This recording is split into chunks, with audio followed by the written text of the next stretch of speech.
The Lost Island. Yes, said my old Tillicum, we Indians have lost many things. We've lost our lands, our forests, our game, our fish. We have lost our ancient religion, our ancient dress. Some of the younger people have even lost their fathers' language and the legends and traditions of their ancestors. We cannot call these old things back to us. They will never come again. We may travel many days up the mountain trails and look in the silent places for them. They are not there.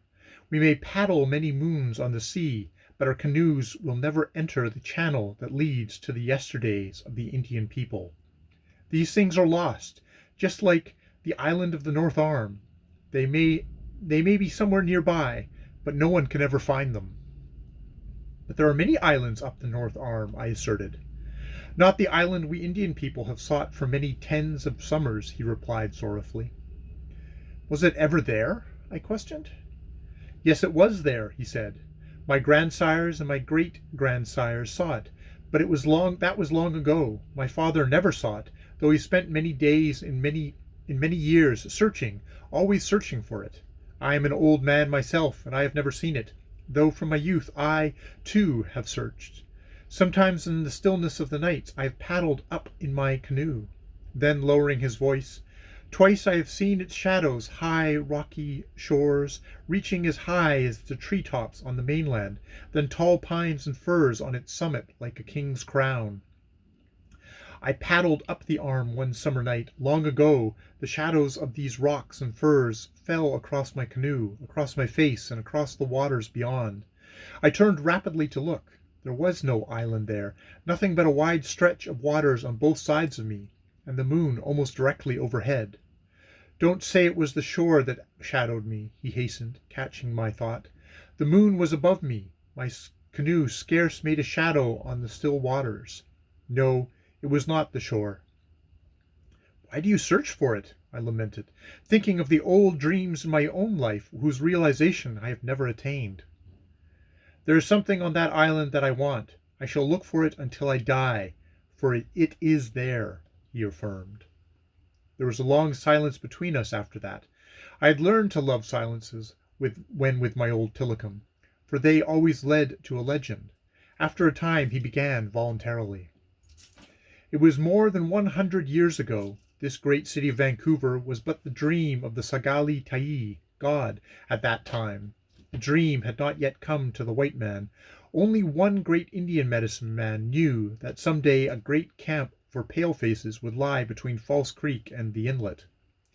This dream haunted him. It came to him night and day, when he was amid his people laughing and feasting, or when he was alone in the forest chanting his strange songs, beating his hollow drum, or shaking his wooden witch rattle to gain more power to cure the sick and the dying of his tribe. For years this dream followed him. He grew to be an old man, yet always he could hear voices, strong and loud, as when they first spoke to him in his youth, and they would say, between the two narrow strips of salt water, the white man will camp. Many hundreds of them, many thousands of them. The Indians will learn their ways, will live as they do, will become as they are. There will be no more great war dances, no more fights with other powerful tribes. It will be as if the Indians had lost all bravery, all courage, all confidence. He hated the voices, he hated the dream, but all his power, all his big medicine could not drive them away. He was the strongest man on all the North Pacific coast. He was mighty and very tall, and his muscles were as those of Lilu, the timber wolf, when he is strongest to kill his prey. He could go for many days without food. He could fight the largest mountain lion. He could overthrow the fiercest grizzly bear. He could paddle against the wildest winds and ride the highest waves. He could meet his enemies and kill whole tribes single-handed.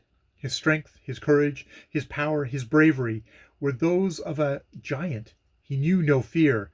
Nothing in the sea or in this forest, nothing in the earth or sky could conquer him. He was fearless.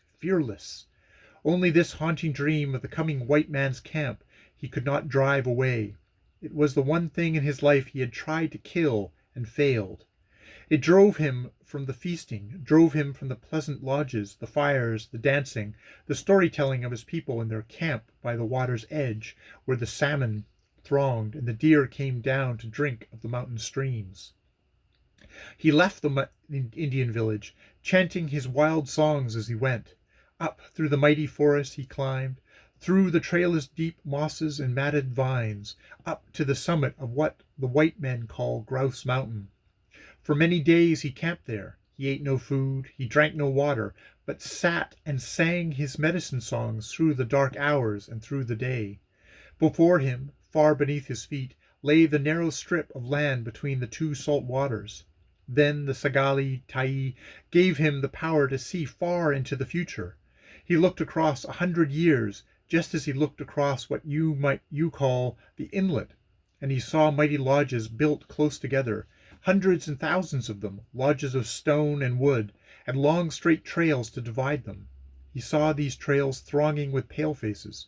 He heard the sound of the white man's paddle dip on the waters, for it is not silent like the Indians. He saw the white man's trading posts, saw the fishing nets, heard his speech. Then the vision faded as gradually as it came. The narrow strip of land was his own forest once more. I am old, he called in his sorrow and his trouble for his people. I am old, O Sagali. Soon I shall die and go to the happy hunting grounds of my fathers. Let not my strength die with me. Keep living for all time my courage, my bravery, my fearlessness. Keep them for my people, that they may be strong enough to endure the white man's rule. Keep my strength living for them. Hide it so that the paleface may never see it, may never find or see it. Then he came down from the summit of Grouse Mountain. Still chanting his medicine songs, he entered his canoe and paddled through the colors of the setting sun far up the north arm. When night fell, he came to an island with misty shores of great grey rock. On its summit tall pines and firs circled like a king's crown. As he neared it, he felt all his strength, his courage, his fearlessness leaving him. He could see these things drift from him onto the islands. They were as the clouds that rest on the mountains, grey-white and half-transparent. Weak as a woman, he paddled back to the Indian village. He told them to go and search for the island, where they would find all his courage, his fearlessness, and his strength, living forever. He slept then, but in the morning he did not awake. Since then our young men and old have searched for the island. It is there somewhere up the lost channel, but we cannot find it. When we do, we will get back all the courage and bravery we had before the white man came. For the great medicine man said those things never die. They live for one's children and grandchildren. His voice ceased. My whole heart went out to him in his longing for the lost island. I thought of all the splendid courage I knew him to possess, so made answer, "But you say that the shadow of this island has fallen upon you. Is it not so, Tilikum?" "Yes," he said half mournfully, "but only shadow.